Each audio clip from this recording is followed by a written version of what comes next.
Eons ago, okay, maybe not that long ago, I made a video on why I prefer Unity over Unreal Engine. And the reason why I preferred Unity over Unreal Engine in that video was to do with the interaction system that I found it very difficult to implement than it is in Unity. Sorry, I should have rephrased that. I felt it was more difficult to implement an interaction system in Unreal Engine than it is in Unity. Because if I watch this video, let's go ahead and go over to, where is it? Okay. So over here, I'm going to turn my sound off so that you don't hear my bloody voice. But here, I've made this sort of like interaction thing that when we look at the objects, it flashes, and I don't know how to fix that and all of that stuff. And to be fair, I had like one or two comments saying that you can do an interaction system, just I did it differently, and that's why it was not great on my outcome, which is why I watched so many videos on how you do like the interaction that I want in Unreal Engine. And there's one YouTuber that actually helped me out hugely. And that YouTuber is named Matt Aspland. They have done a lot of like really helpful videos on Unreal Engine. And if you need a lot of help with Unreal Engine, I'd say go watch his channel, because I actually needed quite a bit of help for when I was making my Unreal Engine 4 game, and I actually went to his channel the most for this help, and he is so helpful. And where's the video that actually helps me the most? Interact.crosshair. This is the video that helped me out the most when it came to interaction. And actually, you know what? I'm going to open up a project which I actually prepared for this video just to show you exactly what I mean. Alright, so here we have my Unreal Engine 4 project. I mean, it's only the first person map. It's nothing really like monumental or really interesting, but here we have this object, and yes, I use the same objects. Don't like at me or anything. I use the same object because it's slightly interesting, I guess. But if I go ahead and play the game, let's just, you know what, let's just walk away from the object. And I mean, no highlighting thingamajig is coming up on the screen, but if we go near the object now and then highlight it, we get like press E. We're not going to press E because nothing actually happens, but we get this like highlighty sort of thing happening, which is really nice.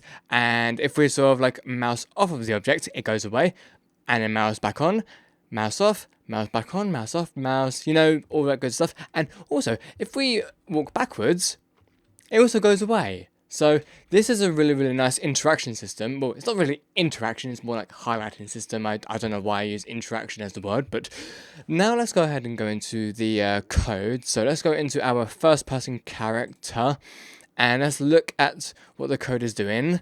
So we have an event tick, which if you use Unity, it's the update method, function, whatever you like to call it. So we're using the event tick, and we use a line trace by channel, and in Unity standards, that's called a raycast. And here, I mean, if you know how to do a line trace by channel, then you can skip like, I don't know, 5-10 seconds or whatever. But if you don't know what a line trace by channel is, then how you do it is you get the camera of your first person camera, you get the camera's location in the world, then you get its forward vector, like, you know, the forward direction thing, then you times that by 500, which means if we're thinking of it, you know, in maths terms, the direction that you're facing, how many units in front of you is that going to like add up to, if you know what I mean. So if we're doing 500 units, that means that, let me just drag this out of the way. That means if we have like 500 units away from the object, like over here, then the highlighting won't appear anymore. But if we're 500 units under, am I saying that correctly? If we're below 500 units, then is it below 500 units?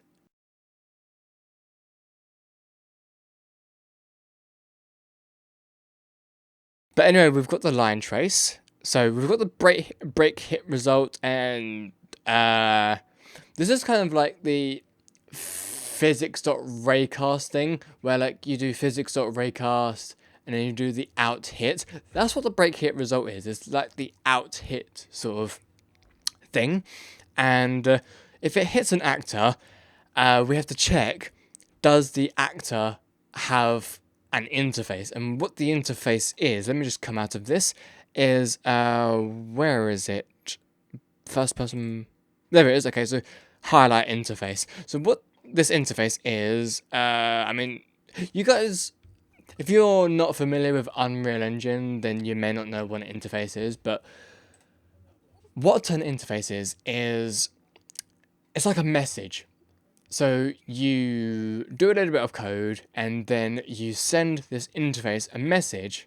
So then whatever object or actor has that interface involved with that object, it will do something with that object. So say for example, this highlight interface is on this object, then if I interact with an object like that one, which has the interface on the object, it will interact with the object.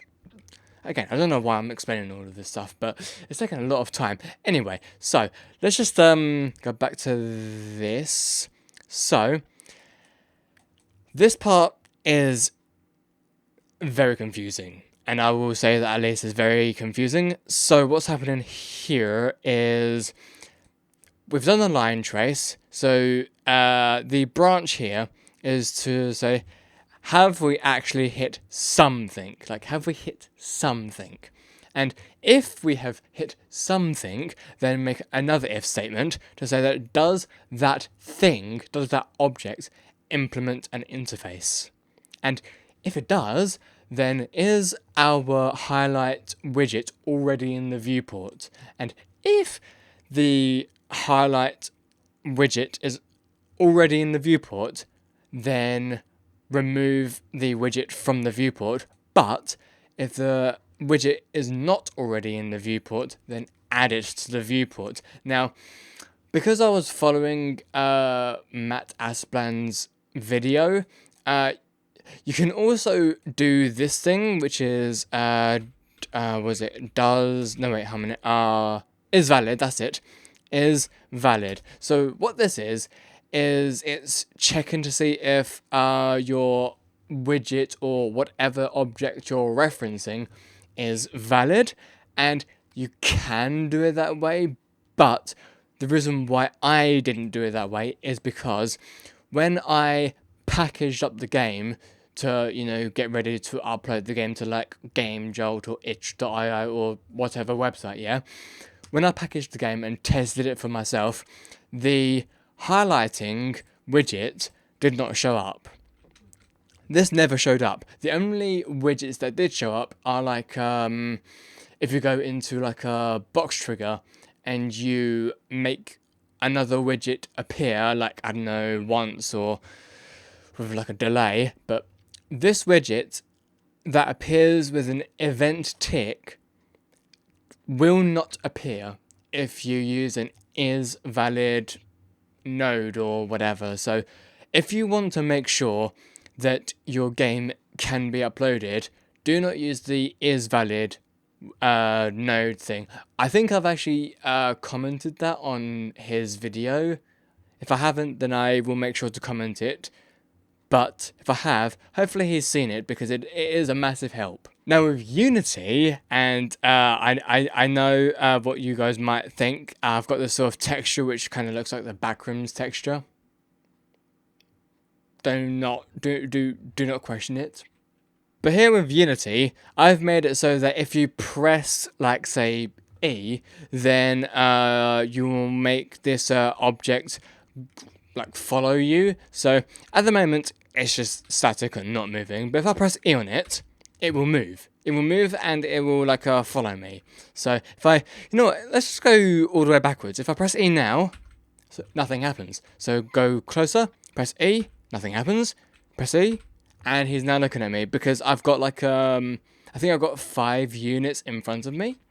So how I did this was let's go to the raycast script, and all I did was did a serialized field. I mean, you don't have to do that. You can either do private or public. I only do serialized field because, well, I sometimes forget to make my variables public, and apparently serialized field makes it easier or something. I have no idea. But I've got a layer mask, which means if I go to like the cube, I've got a layer and I put the interactable layer on it so that the raycast is very specific for those type of objects. And I've got a transform for the main camera, which, you know, obviously is the player camera. And then in the updates, I've got the hit thing. Now remember, the hit thing was the sort of break hit result from the line trace on Unreal Engine. And I mean, I could have done the whole if I look over the objects, then something will appear. But in this case, I've just made it so that if you press down E, then one line trace or one raycast will happen. And I also used this thing called Unity events. I might touch this. I might touch up on this or touch on this.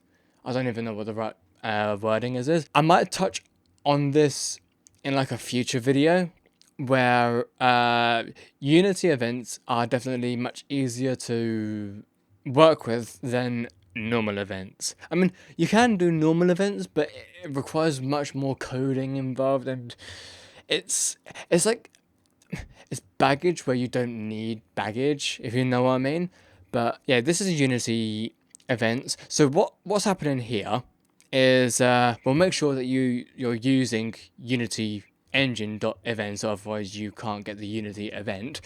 So I've made another serialized field because I like them, and I've got the interact Unity event.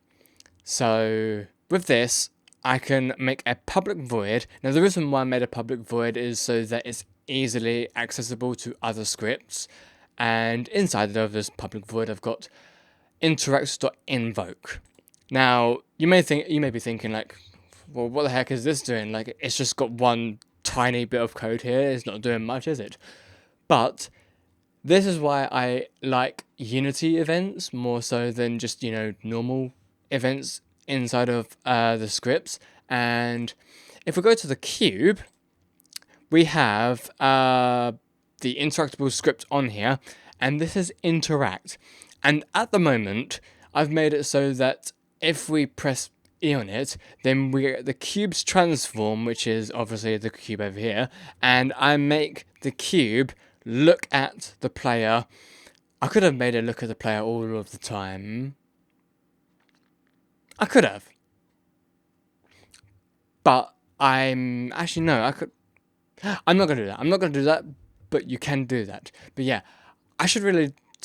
then again, I'm touching up on this right now.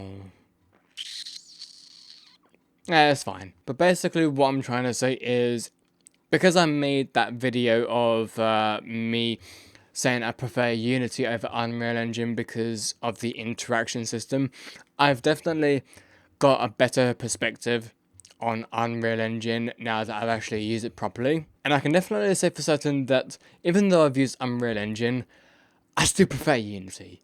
And it's not because of, oh, you know, you can do something in this engine better than the other engine. No, it's not because of that. I mean, you can do most things in each engine. You can do most things. It's just a different way of doing it. And the reason why I like Unity more is mainly because of there's not much of it. And I've actually talked about it with other people, that people do like Unreal Engine more so than Unity, and mainly to do with how much is inside of Unreal Engine, because you have everything. You don't have to keep on installing or importing things. You have everything. And to be fair, I understand that.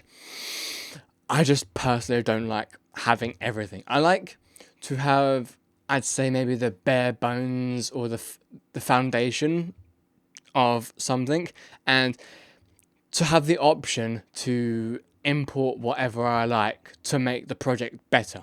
That's what I like. And because I feel Unreal Engine is bloated with so much involved, that's why I don't like it. And also the workflow, it just doesn't work with me. Especially as when you're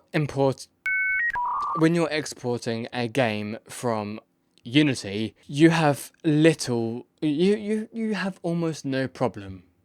I mean, you may have some problems, maybe like crashing or like, coding has gone wrong or something like that. But most cases, you can package or build any Unity game you want. But with Unreal Engine, you have to have Visual Studio, whatever Unreal Engine version you have, 4 or 5, you have to have Visual Studio 2019 or 2021, 2022, whatever.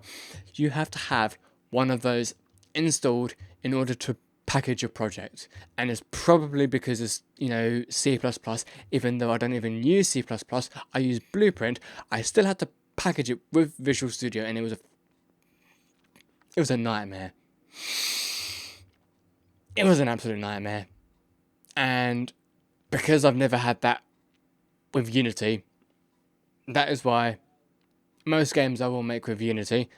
If I know that in my previous video that I said I will never use Unreal Engine unless it's for tutorials, that's not strictly true. I may use Unreal Engine again in the future, just not right now. So, yeah. Anyway, I just wanted to make this video to clear up something that I talked about many years ago.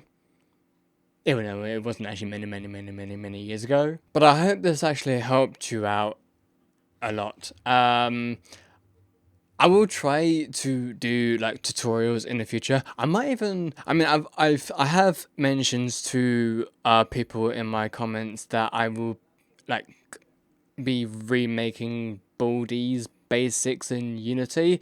I have been thinking about that a lot. I just haven't done it yet.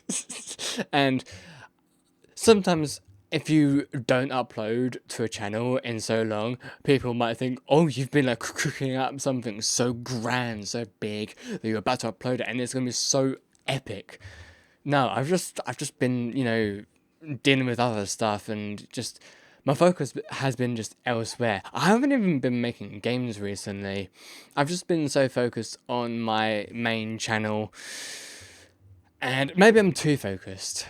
I don't know. I'm self-reflecting at the moment, and I don't quite know where I'm going, but I've made so much.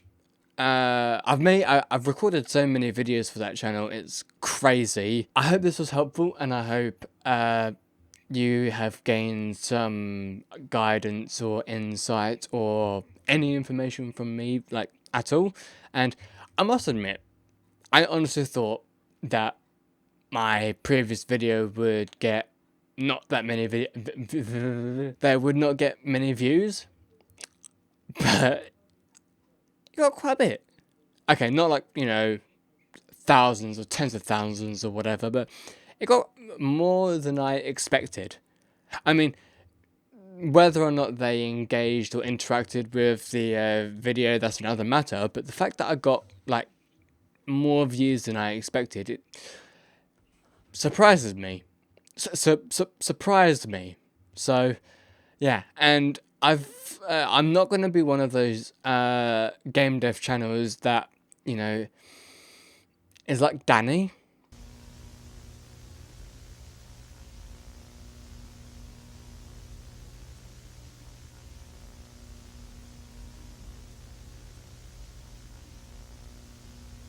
I'm merely just going to be making videos trying to make videos and hopefully give you some help in some tutorials, and hopefully at some point